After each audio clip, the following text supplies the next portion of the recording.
itong tagagawa. Meron silang accredited dito ng DCL? Oo. Saan po kaya daw shop?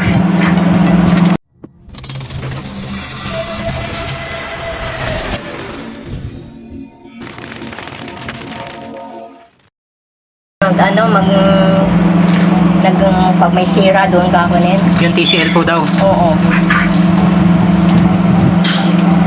Kasi pagkabili, tinawagan yun. Tumawag dun sa seller. Nakakatakot. Buti kung ayos ang bilhin nyo sa online, no? Pag may difference, ito ibabalik eh. Binidyohan. Oo.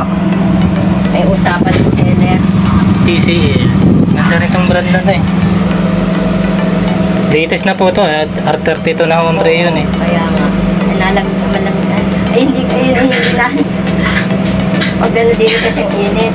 Yung ganyan no, dapat nakalabas po yung pinakang Kaya nga. butas-butas. Ay, nag-ayos din ito.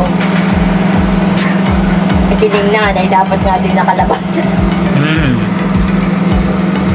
Ay malaki naman no, Ricky, sa tini sa isang ari. Kaya nga, 0.5 lang yan eh. Ako lang yung binili sa Unitap. 7,000 plus. Yan. 0.5 eh. Ayos na rin.